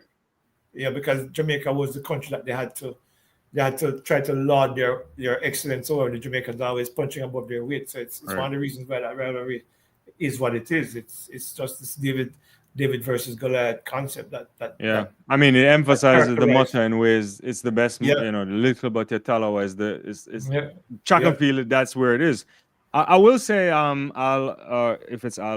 we've talked about this. I've done it too. I don't think track's problem is rivalry. It's it's bigger than that. It's inability to grow the sport outside of the Olympic years, and it takes it's a lot more institutional stuff that has to happen. We'll see. Hopefully, we'll get a bounce from the women this year at Athlos, and they might moving forward to a team setup. There's a lot of things that need to be done that we probably don't have time to even. Yeah, and I think a big part of the reason why I think track has suffered in the United States is that the American media has reduced track and field to Olympic years. Exactly. Yeah. When I was growing up, I was watching ABC Wild World of Sports. And they used to have more of than not, you would be able to watch Carl Lewis run. Yeah, Santa Monica Track Club stuff, right? Yeah. Yes, yeah. And then somewhere along the way in the 1990s, I think, or late 1980s, the US media stopped carrying these meets. And all the time you got any exposure for track and field was during the Olympic years. Because in America, if you're living in America, the impression you get, I don't know, I don't live here long enough to figure that out, but you get the impression that track and field only matters in those years when you have the Olympics. And that's one of the reasons why I think the sport suffers. Because you have Diamond League meets, and one of the things, again, I find with American media is that when they're showing these meets, and when they used to show these meets, is that they only focused on the US athletes, so you only got to know the US athletes. And not understand that there are lots of quality athletes across the world from different countries as well. So I don't think an American audience got an idea to appreciate what their athletes are up against. I remember watching. Everybody talks about that 400-meter hurdles in '96 when the commentators Carl Lewis and was going on. Here comes Kim Button. Oh yeah, with Dean Hemmings, With Dean Hemmings, and Tanja Buford-Bailey. Tanja Buford-Bailey, yeah. So many people weren't even aware of Dean Hemmings from an American standpoint. We knew Dean had a very good chance of winning here in Jamaica, and I think maybe in Europe as well. But Mhm. for the Americans, they only see the Americans, they only know the Americans, so they don't understand what the Americans are up against. And as Yeah. a result, it takes away the drama from the sport because Yeah. the only people that they get to know are the Americans. And then, you know, so what's the big deal when the Yeah. Americans win, but they don't know what the Americans are winning against? It's Right. not a cakewalk for most of these times. I mean, when Bert Cameron was running against Babers and those guys back in '83, you know, you would hear them talk about Bert Cameron only because he was part of the NCAA. It Yeah. was running in a U.S. collegiate circuit, but they always give the impression that the Americans are the only things on the circuit. So there's not a broader sense of what's happening on the circuit in terms of the other talent that's out there. So it takes away from the drama of the sport. It takes away from. I mean, I have friends that live in the States, Jamaicans that live in the States, Yeah. and they know nothing about the Jamaican athletes here. They know about the US athletes, but they know nothing about the Jamaican athletes here, which, because my friends would come to me and ask me, who is Johnny Smith or who is, Mm. you know, Oblique Seville or who is, because they're not able to see them run on the circuit. They're not Yeah. able, there's no news about them. I remember when Shakira won in Budapest in 2023. Right. I was watching the US networks and nowhere, I mean, there was a crawl on NBC one day about, Shakira winning the 100 meters in Budapest and championship record at 10:65. But I don't recall seeing anyone feature it in their main newscast or sportscast saying this was what happened. So, so if the You did get some of that. They love Shakar in some ways. That's interesting. But Yeah, anyway, but it's yeah. not it's not as it's not as impactful as Mhm. you'd get from the BBC, for example, or No, you yeah. know, The or only even time you get it is Olympics. So yeah, like right now, yeah, I mean I don't want to opine on this because if to find track you have to know where track is, right? So yeah, you have a Peacock subscription, which is and most of the track through NBC's on that platform, and some people don't want to pay for it.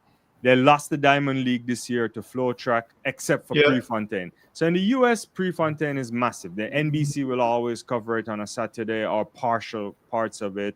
But as you say, they tend to do a kind of interesting focus and zoning only on a few athletes that and not really give it a broad scope. I will say though, Shelly gets played a lot here. There's a lot of respect for Shelly. They'll always talk about her and her exploits. But they've talked. The U.S. national championships no longer came on NBC for a yeah. while, and they have the rights. They just decided not to put it on the platform Mhm. on TV and they have so many channels. They have CNBC, they have USA, they have all these different networks that they can drop it on. So they're not really helping.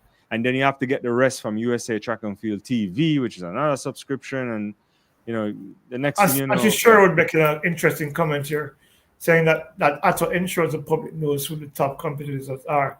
Yeah, Who's but saying this? Sherwood 991. Oh, But what okay, I'm yeah, yeah, saying, yeah. Sherwood, here's the thing. Who Atto is appealing to is not the broader US public. It's already the track purists who are already following the sport. They're not winning any new fans. They're not bringing any new Yeah. eyes to the fans. So it's Otto talk to the people who know about Otto and know about, they see Otto. So the reality is that he's talking to the purists, the people like me and Dwayne who Yeah. follow the sport, and we know where to find Otto. But for the broader American public, they're not aware of what's going on with the athletes. Plus, that's a response to Atto when he started. He used to get hit. That people used to complain and say, "But you should know better." And then I think he transformed his coverage in some interesting ways that Yeah. maybe at the time when he got onto television, he wasn't capable of doing because he was just getting into it. But it's a different story. Yeah. That's what Trevor would be saying. I hope Nike keeps Shelly-Ann as a spokesman ambassador for. Yeah, they are going on. They announced that when she had her that event for her the week of national championship. I think it's about the 22nd or 23rd of July. They they have a lifelong agreement with Shelly. She's going to be the Nike for life. for life because they're even working on a program now where Nike's going to outfit kids at the primary school championships, ensure that all of them running spikes and not run barefoot anymore. That was something that she announced on the same night when she announced that this year was going to be her last year, a global championship. So yeah, so that's to answer your question. There is a long-term agreement, long-term agreement with Shelly, who right now should be arriving at the national at the airport in Kingston because That's where my wife is gone because Grace Kennedy is having a welcome home, a short welcome home ceremony for her. Oh, that's very good. I see Coaches Desk on your channel. I also see, Kenroy is asking any update on the Ultimate Championships. I think we talk about it. It's going to be a new launch next year, Budapest. If you're in the rankings, you get in, and also the Olympic medalists and the World Championship medalists get a buy into it. So it's what, 2-day or 3-day competition? Yeah, 2 or 3 days. I'm trying to remember exactly what it is. If I can swing it, I'll try to go. I probably can't, but it seems interesting. It could be a new model. I think it's packed for television, so it's something that World Athletics is trying to put it in the spotlight as well to end every season with a major championship. A championship, yeah. And I think the prize money is significantly improved as well. For the good prize money too. Yeah. It's more than that It's more than World Championship prize money too. I guess also because it's less events too. So it's not every event that's going to be there too. But we'll see. Yeah. We'll see. There's some more comments coming through, but I don't know. Yeah, let's keep bigging up Shelly. Maybe they'll honor in Europe. Well, I know we can hope. Yeah. Shelly right now is hot property. I like how World Athletics is bigger her up in a big way. I think she deserves all the accolades because the Cole Hawker, the men's 5,000. You want to talk about that? I thought it was. I guess I didn't think it. I didn't see it coming. But this year is the most open 5,000 meters. We didn't have Cheptegei. Didn't have a bunch of these guys, Kiplim or anybody there, and some of Jakob wasn't at his best. So it was wide open, and I think Haka had something because he got disqualified in the 1,500 meters. So, I mean, the American men have been doing a lot of stuff in the distance running. You know, your Grant Fishers, your Nico Youngs, your Bryce Hoppel, you name them. So it's there. It's not a surprise, and it's even in a post Salazar era too. So the coaching is good. So. Yeah, it's a continuing legacy of Steve Prefontaine, Yeah, exactly. Yeah. The Americans have always tried to emulate what he did in his short life before he died. I was age 24, I think it was. Yeah. But the Prefontaine meet tends to encourage a lot of middle distance runners. They have that mile race at the end of the meet and stuff like that. And I think what I think is happening now is that there's a coming together of an emergence of talent that we're seeing with Cole Hawker and all of these other guys. Nicky Hills and some other people who come through and are now in a space where, America wasn't that bad at the middle distances back in the 70s and 80s. It's just that era was dominated by the Kenyans and some of the Europeans and a couple of Greek athletes. And so it was a mix. But now I think they're coming back through, and maybe that's where they're going to add some strength to their teams in the years to come, because all of these guys are still relatively young as well. I think they'll inspire others to come through as well. I think the distances in general, there's a democratization of where the medals are going, because we've seen, Swiss athletes, we've seen, people from Sweden, Norwegians coming. Everybody's coming. It's not only the North Africans or East Africans that are pulling up trees here. It's everywhere, and so I think if you implement it, it can happen. Beerback is asking, what happened to Trinidad and Bahamas back in the days? They always had relay teams. Haven't any in recent years. I think it's just the size of the population. Bahamas has just over 400,000 people. That they produce so many world-class athletes is remarkable. But if you look at what happens sometimes on a down cycle, more Bahamas than Trinidad, you will find that they won't have athletes matriculating to the senior level as quickly as, say, Jamaica. Trinidad, I think Trinidad needs a stronger grassroots program, because they, like Bahamas, like Jamaica, like most of the Caribbean countries, they have the talent. What they lack is a conveyor belt, so to speak, to push athletes through from the junior levels. What Jamaica has, they have prep school champs, they have primary school champs, they have all of these development meets, they have boys and girls championships, you have intercollegiate champs, and of course, some of those kids go into the U.S. collegiate system.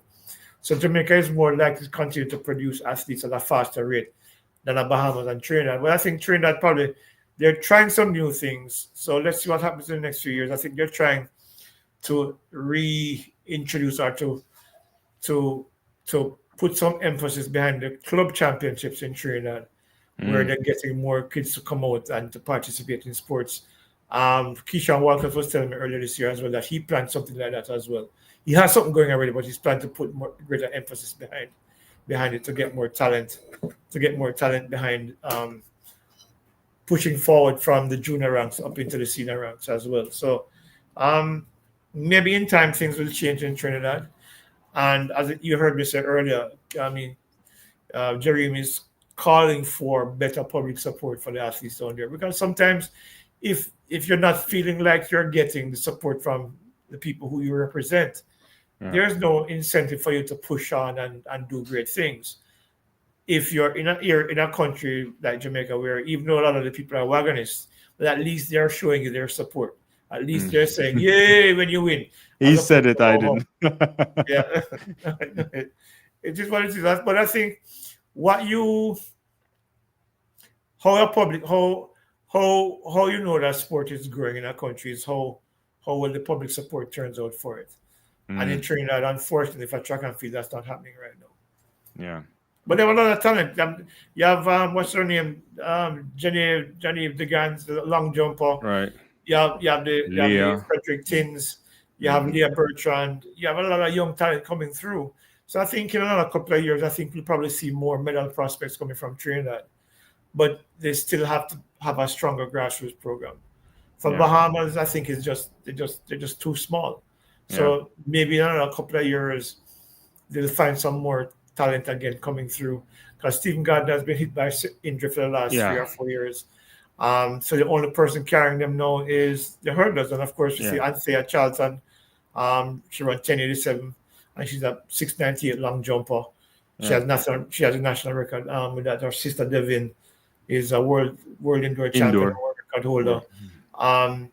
And they have Keyshawn Walcott and they have Jerry Richards. So others will come through, but I think it's a matter of time. But it has to be, for Trinidad to be more consistent, they need to build a stronger base. And if they don't build a stronger base, they're going to continue to have these problems. Because remember, it wasn't that long ago in 2017 that Trinidad won the 4x1 world champion, 4x4 world champion. 4x4, yeah. Mm-hmm. With Lendore died here. And those guys. And what's his name? That ran 44.01 that year and finished fourth in the 400. I can't remember the name now. But but I think Trinidad has the ability to produce more, but they need to build a stronger base. That's basically it. Yeah, it is. Yeah, I think we also don't realize how the population thing matters. You know, you have these countries punch above their weight in ways that you have to include Jamaica in that, obviously, right? You know, Marcel Sendino, right? Yeah, Salmon was on that team too, I think. Yeah, no, it is. I don't know how to answer this one. I don't know if Leighton has it yet. I haven't really sat down and evaluated everything. My personal performance. I don't know. That's easy for me. 47.78 is okay. Boss, it's been 40 years since we see a woman break 48 seconds, and two women did it. 47.78 and 47.98. The second and third fastest times ever run. That was a race for me that if it was ever an event that lived up to expectations at the World Championships, that race was it. Yeah. I mean, the 800 was fantastic. The pole vault was expected. Yeah, Mondo going 6:30 is crazy. Yeah. The world record. The 200s for men it lived up to expectations, certainly my expectations. I think when Julian got injured, it took away the drama from the women's 200. In fact, it took away the drama from both events, both 100 and 200. But for me, though, I mean, as long as I'm alive and people ask me, what do you remember most about 2025 World Championships? Sidney McLaughlin, 47.78. Yeah. absolutely remarkable for me. Yeah, that's probably the case. I think Pritchard jumping on the last thing Yeah, was 1791, really, that was huge yeah, as that well. was up there too. There's some warming performances too for me from a heart perspective. Seeing Yulimar back after injury, getting on the Yeah, podium. Tia Lafon on a clutch moment too to make sure she yeah, got silver. I love that stuff. Ryan Krauser didn't see him all year, and he here. wins. It's Good luck, Aaron. outrageous. Yeah, Faith on a four championships. Oblique getting it done. There's so many things yeah. that we could That would probably be think second. about. That would be Yeah, second for me. Oblique Shelly 100 getting a because medal, the same place it started, same country it yeah, started, different and the city, same color medal same too. color too. A It's perfect bookend, So yeah.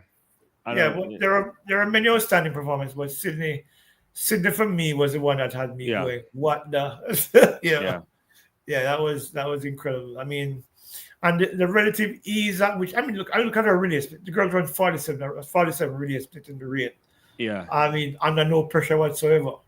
So imagine yeah, if somebody was pressing her like Nikisha had gotten it closer, yeah, or not. Who was on her leg? Yeah, Nikisha was on her leg, yeah, or probably closer. She probably run 46. yeah. The U.S. women are just too far ahead. You need. And shout out to Jamaica for getting back on the podium. The women, we didn't highlight them, and we should Yeah, because it's not that we just forgot to say something, but for them to get back 319th. there, yeah, Listen, It- I was mm, questioning them bringing in Antoinette Knight for the final mm, yeah. because I thought Renisha McGregor ran well enough in the But heats yeah, it for was them to pretty keep that. slow though. But it wasn't. Yeah, Yeah, she was like it was 52 on her leg in the first yeah, in the she was a heats. Yeah, slow yeah, split, but as she said yeah. after the race, she was rusty because she hadn't run in a while. Mm-hmm. But when they brought in Antoinette, I was like, why would you change the team? But they Mm, ran 3:19.77, I think it was, right? So, or yeah, 3:19.21. That's a fast time. I mean, US won in 3:16 and change, but for them to run almost 3 seconds faster in the final was incredible. I thought it was a very outstanding performance. I just hope that Nikisha and Stacey yeah, and Dejanay can build on these championships. yeah, Because they're still young. I mean, Nikisha is just 1 year out of college. Stacey-Ann is what 3 years out of college now thereabouts, yeah. and of course Dejanay is still in college. She's She had a yeah, final year this year, so I think on paper certainly you can see where in the next few years Jamaica will have a strong threesome at least of women running yeah, 400s, and with some youngsters coming behind, you never can tell. We might be able to. right, I would never say challenge the US because as long as yeah. Sydney continues to run a 400, we're never going to beat them. To But challenge the US, you're gonna need three at women least running 48. I yeah, think you think about even how the Dutch did it. Lika Klaver was gone in terms of her kind of yeah. ability. And to even just look competitive, you have to have a bunch of people doing low 49s, I think. Mm. If you're going to challenge, then maybe some 48 athletes have to be in the mix.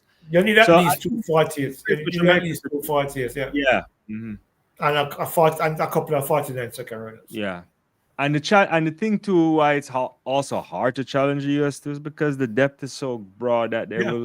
Sydney will never run a heats. They could, you think about if a Gabby Thomas comes back and they want to flirt with different things, they will break the world record when they get it assembled again. So we can't really. I want to see a closer thing, but in reality, it's just hard.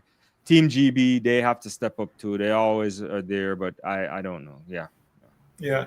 US, Ge- I just say it's not the depth. The US depth yeah, is, I mean, they're just too deep. I mean, you yeah. can't You beat can't. that depth. Gary asked him about prize money. I think it's 70K to win. It was 70,000 for first. I think for I have it somewhere. first. Yeah, Um, 35 for second, I think, and 22 for oh no, bronze, and then yes, yeah, yeah. 16, And it 11, goes right down to and 8,000 yeah, for I think eighth. 5,000 for last place. Was it something like that? I can't remember. Yeah, And then I yeah, think it's 80 for winning the relays. But you can yeah, Google it. It's somewhere there. Yeah, yeah. 84 within the relays. Yeah, I know that for Yeah, a fact. Okay, so here it is. For the individual events, it's $70,000 for the win, 35,000 for second, 22,000 for third, yeah. 16,000 for fourth, 11,000 for fifth, 7,000 for 7,000 for sixth, And 6,000 for seventh, and eighth is 5,000. For the yeah, relays, It's 80,000 for the win, 40,000 for silver, 20,000 for bronze, 16,000 for fourth, 12,000 for fifth, 8,000 for sixth, 7,000, 6,000 for seventh, and 4,000 for eighth, and a bonus of $100,000 every break away record. So Mondo has a nice check. It's probably going to be Yeah. 200 because I'm sure he's going to get from sponsor too. So Yeah, yeah, all from kind of his own bonus. sponsor. That boy is rubbing people blind. I would rewrite the contract on him. Like yeah. Using my influence to get Brennan to train with Coach Osborne. I don't think Who's asking that? Chris. Oh, it's on your channel or over here? Okay. I just see it on my comments. I'm not quite sure, but somebody's asking about Brennan coming to train with Shanique Osborne. Oh yeah, Look, yeah. I think Rico Dane is asking Alana Reed and Brianna. Okay, yeah. Here's the thing. Brianna spent one season with John Smith, and I haven't had a chance to talk to her yet. I've been trying to talk to her, but I just haven't gotten around to it yet. But Brianna was running well right up until the national championships, and then for some reason things just went awry at the championships, and she hasn't looked great since that time. So I don't know if something went wrong that we're not aware of. For Alana Reed, I don't know. I guess we'll probably have to give her some time and see what happens. John Smith, she's only been John Smith a season and a half. Yeah, season and a half. Yeah. Yeah, so maybe I don't think she needs to change. John Smith is a world-class coach. Yeah. And how much longer does Talou have? I don't think he doesn't have massive projects, right? So no. As far as I know. John Smith was the person who made Carmelita Jetta. Yeah. So maybe he needs some more time with Brianna. Maybe Brianna has issues with her racing and with her mindset that needs to be adjusted over time. Some of these things you can't fix them overnight. They will probably take a season or two to get them fixed. Right. Brianna has had a wonderful career right up until 2021 when she was up to 2022 when she won medals at the relays. But I think many people expected her to somewhere be at 10-8 and 10. I don't know about 10-7, but certainly a 10-8 sprinter by now. But she's had her challenges. I can't speak to what those challenges are. But we can hope that as she matures, because she's 24 now, that as she matures, then she probably find that sweet spot where she can find her way back to the kind of progression that people expected from her 2, 3, 4 years ago. Yeah. And Dell said, it's an amazing championship, so in the photo finish was needed more in the distance races than the sprint for sure. Yeah, marathon men was ridiculous. The 1,500 men was ridiculous. Everything, Yeah, it was wild. You needed in the 800 to separate Keeley and Hutchinson and Hunter Bell. So there's no question about it. Yeah. Trevor, he says the Talou Smith isn't working, but Talou seems to be doing okay. But remember that Talou is a lot more mature, a lot more focused, a lot more driven. As much as Brianna is young, that youth side of things, sometimes you're not able to find that. Let's use the term sweet spot as you used it before. It takes a while sometimes for you to find the right rhythm, everything to come together. When she was with Otto, Otto was training her from she was like 12, 10 years old. And eventually everything came together beautifully. But then that transition had to happen eventually. And she came to Jamaica, which in hindsight was probably a mistake. Because the distractions here were probably too great for her. Right. And then she goes back to John Smith. And then she had some injury issues as well. That's a part of it as well. So going back to John Smith, look, the only time that has not worked for her was last season when she, as you remember, I said the meet before, about 2 weeks before trials, Brianna ran at a meet in California. Around 11:04 and 11:03 and 22:69, I think it was, all in the space of 3 hours. She was in shape. So I don't know what happened. When I spoke to her at trials after the preliminary run, I said to her something like, it looked like she's coming together. And she said, yes, which means that as far as she knew, she was in shape to run and contend for a place on the team. But then, I don't know, from the semifinals on, something went wrong that she wasn't able to recover from. Because if you look at the time that she ran from the trials and after the trials, she wasn't particularly great at all. So I don't know what went wrong. When I talk to her, eventually I'll find out if I can get her on the phone. So we can see. We'll see. Yeah, But I know I a lot don't of people know. are I mean, she's still young, as you said. Give it some time. Hopefully, it improves. There's all these questions that I don't know if we can answer all of them. Trevor's asking me why we can't see more pole vaulters coming through. It's an expensive sport, I imagine. You got to have the right equipment, Yeah, and I don't think It's a lot of dangerous Jamaicans are too. into that. Yeah. We're a country that we like to sprint, and we like to. In the last few years, we've seen throwers come through, but overall, even at champs. I mean, sometimes there isn't even at pole vault event at champs. It tells you that where Right. the interest is. Yeah. Do I I don't know. think I Doctor mean, needs to go back to running the 400? I can't say that just yet because I don't mm, know what her mind is on, and I don't know what her intentions are for the event. Maybe she feels that she's a better 200, 100-meter runner. Um, she's quick. We've seen that. Dr. ran what 11:07 at champs or something like that, or yeah, she ran I have very to check fast again. time. Yeah. But the reality is that I think a lot of athletes are going for where the money is at, and the money is at the 100, in the 100 and the 200. Well, not so much the 200, but certainly the 100. So that's maybe where she is thinking. Where, I mean, it's going to be stacked in a few years with the Clayton twins and Crystal Slowly and Serena Cole and Brianna Liston and All right. a whole stack of people coming through. So it's going to be something that's going to be interesting to see which of these athletes would probably decide to go elsewhere in an event because there's so much talent in one particular event. Yeah, it's tough. I mean, we'll see. I think, I don't, it is not so much more than just looking to know exactly what they should do or so. Yeah. I think we had this answer already, sure, with thoughts on what position World Athletics should take regarding the enhanced games. Have they? I don't know if have they said something. If they did, I haven't seen it. No, They should just I don't. denote. I don't think they're supporting it at all. In Yeah, fact, you can't support that. Yeah. I don't know how many people are gonna go over and watch it. I'm certainly not watching it.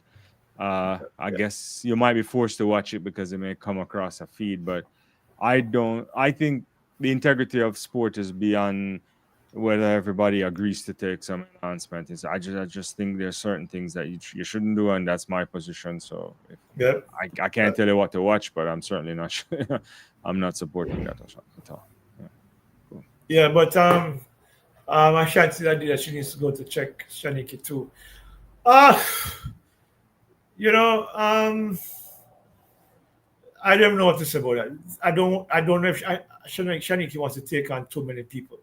I think she's comfortable with a small group of athletes that she can pay individual attention to. It's one of the things that I know the athletes like about the fact that they're there. Candice McLeod is coming her way back from knee surgery and raft of injuries. She ran 51.8 to end her season. And Brandon Delano, what's Delano's name? My last name again, Jesus. Kennedy, yeah. And it's a small group that she can focus on each of these athletes individually. And I don't think she's going to want to take on too many athletes because that's one of the challenges that I think impacted elite performance. When Shelly went there, then a lot of people came there, and then you don't have enough eyes to pay individual attention to athletes, and as a result, they suffer because you can't give them that individual attention. You can't tweak a program to suit them because you're paying attention to so many different things at the same time. I think Shaniki probably just wants to focus on just a small group of athletes that she can get great success from. And then, if she can probably get a shoe sponsor for the club and maybe she brings in another coach or two and then bring in a couple more athletes. But right now, I think she's comfortable where she's at. Yeah, I mean, expansion comes, when you do things at scale, there's a lot more things involved. So, can she operate at a large scale? Possibly, but you just don't want to move from a small group to taking on something that then is Yeah, unmanageable. It can take you out of your own kilter. You might not be able to perform yeah. the same way. And yeah, so she's doing well. I think I don't think she'll be short of people asking. So I Mm. suspect it will work. Ralston is asking, what are your thoughts on level going 19-4 by 2027? It's very possible. Yeah, We're seeing it. yeah, When I when agree. you're seeing the kind of consistency that he's had now, the ease at which he ran 19.8, the ease at which he ran 1978, and the fact that he ran 19.64 under tremendous pressure tells you that as look, remember he's only 21 years old. Yeah. If he in the next 2 or 3 years he's gonna get stronger. You're gonna do more. Shanik is gonna do more over distance work with him to get his endurance up. So maybe we might see him running some 400s next year, Mm. and some 300s to get to get that kind of that speed endurance embedded into his DNA. In 20 by 2027, I would probably say that if all things being well, he could probably broach 19.5 by next season Mm. because he's right there. If you can run 19.64 after 3 rounds of competition Yeah. with fatigue in your legs. It tells me that 19.5 is probably possible right now. So by 2027, yeah, as long as he stays healthy Yeah. and he's responding to the programs that he's under with Shaniki, I think 19.4 is possible, very possible. And I think he will get quick over 100 meters, which will be really useful here as well. So, yeah. Yeah, I think he's in 9.7 shape now for Yeah. the 100. Mm. Yeah, Yeah. 9.82, and the speed at which I see him running tells me that he's in 9.7. If he should run 100, no, I think he runs 9.7. Mm. It's a So yeah, yeah, it's a big one, but yeah. I guess Track Fans Global on your channel was saying from 1997 until now, athletics awarded an athlete who broke a world record at the championships $100,000. So is there no inflation? Hey, no. I don't know. I Yeah, don't. look, Royal Athletics is struggling to raise money. I remember they had a Yeah. big contract with Adidas. Was it Adidas? And Adidas pulled out of that deal. Mm. Or was it? It was They seem Adidas. to I'm have the trying to think. same sponsors all the time, right? Yeah. Did it And TDK, yeah. Seiko, whatever. Yeah, I don't know. I don't And know what they're doing. Yeah. and they have one that is sponsoring the Diamond League. And but they need to do more to or try to find more unique or creative ways to generate revenue because Yeah. I just said athletes are getting $100,000 forever for breaking world Yeah. records. It's a poor man's sport in terms of Yeah. the That's money what the I money that you always say. It's a poor person's sport. get. And that's why Yeah. you can't fault athletes for trying other things. So when you think about even what Devon Allen did, a couple Mhm. practice squads on the Philadelphia Eagles when he did it a couple years ago was $1 million just Yep. for, and he never played an NFL game. He didn't even see it properly, right? So And he was I an think extraordinary sprinter. yeah. Sprint So hurdler, sorry. yeah, so it requires something. I don't know when it's gonna happen. We talk about it a lot. I think tonight maybe not the night for it because we're just rehashing stuff when it gets make you get angry. But Yeah. yeah, it's Yeah. The thing about track and field, as I mentioned before, I think it's just the scale of it. Huh? yeah. In the NBA, there are what? How many players per squad again? Is I what? don't know what I don't know. I 13 mean, or 16 is 16, 17. yeah. I don't know what the So that's NBA that's squad a, is. that's a couple of hundred players, Yeah, huh? For the NFL, it's a couple of it's 30, what, 30 teams with a 58 man yeah, roster, I 50 think. at almost So 60. Yeah. yeah, so a couple thousand athletes. For track and field, it's tens of thousands of athletes. It's thousands of athletes vying for the same money. Yeah. So yeah, that money is spread pretty thin. You know, an unusual meet director in Europe, I think, spends about $3 million per meet, um, just because of the sheer numbers of people that Yeah. they have to pay. And because they're covering expenses like travel and hotel. You know, it's and they're not raising that money through sponsorship. It's hard. Yeah. It's hard for the athletes to earn more. No, it is. And there's only a few meets that are always successful in terms of their ability on the circuit. to make a lot of money, right? You see a Monica Diamond League, or London stuff is always sold out. So it I don't know. They have to do a lot more. I always say, and the answer is not us. It's not regular people like me and you. I tell you, I've never asked Leighton this, but I'm sure that he will be driving his car someplace, two people running. You probably break traffic to go see what it looks like. Mm. That's how I am. I just go anywhere. I mean, gloriously don't care. I have no shame. I watch track and field. I search it out. But so they're not Yeah. going to make extra money off of us. They need to make money off people who Yeah. casually watch a sport, who annoy you during the Olympic years, because those are the worst friends to have. Yeah. Because all of a sudden they know everything about Key. track and field. Those are Yeah. the people that will bring eyes to they can take money from, and maybe Yeah. hopefully it makes the athletes much richer. Because one of the things that I find interesting is that on every day of the World Championships, there are more than 50,000 people in the stadium. Right? Yeah. My friends who were living in Japan said it was difficult to get tickets. If you had this meet like when the meet was held in Oregon in 2022, you never saw half of those crowds. Yeah. Yeah. So the problem for me is this side of the world. Over in Europe and over in the eastern side of the planet, track and field doesn't have much of a problem in terms of, well, the athletes, like in England, for example, athletes get support through the lottery fund. In Switzerland, it's the same thing. And crowds turn out for meets. On this side of the world, the money is not as available because people just don't support the sport as much. And and also sport today, the money is not made off gate receipts. So it comes part of it, but it's a television revenue. So TV, TV is where it's at. TV is where you have. So if you can't sell in the TV thing, you won't make it. So it's the same way you see the realignment in college sports. So like the Big Ten now, 18 schools. I'm uniquely placed to understand some of this. And you think about before those other schools came in, when they redid the television deal, it's a $4 billion TV rights deal, right? This is college sports, right? And what you see on the NFL or wherever, unless you can sell it in television, you need people in the stands for sure, but you have to have people watching so you can get the advertisers on board. And no one is paying for that if they can't guarantee that people will be watching it. So that's the athletes can never get rich the way we want them, because we know the talent is good if it's not being sold on TV, or through subscription or something like that. And Brian Gibson said, listen, Anthony Strong could not run that 200-meter final. There's a story behind it that I can't share. I shared it with Dwaine, but I can't share it publicly. But only if we could. Only if we could. The reality is that she has a hamstring tear. She was unable to run. But there was some politics behind the scene why she was in that final lineup in the final. Some politics that had more to do with. Let me leave it at that. Leave it at that. I don't know if you want something less controversial. I don't know if it is.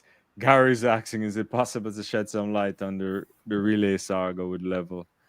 That is a little bit easier to talk about. I don't have all the details, but what it is that Level was not happy with how he was handled at the World Relays. I think it was last year.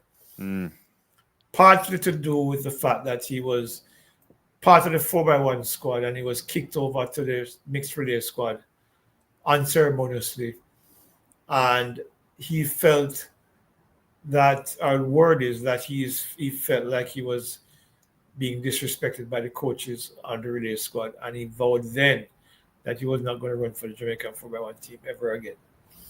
That's my understanding of it. I don't have all the specific details, but the general idea is that he felt like he was disrespected by the coaches. And he didn't think it was fair for them to treat him the way they did, or in his mind the way they treated the way he did. And he's not keen on running relays unless those people are changed or something different happens. And if what we're hearing is true, and so far multiple sources have told me similar stories in isolation, so they weren't telling me the same platform, they were telling me this isolation.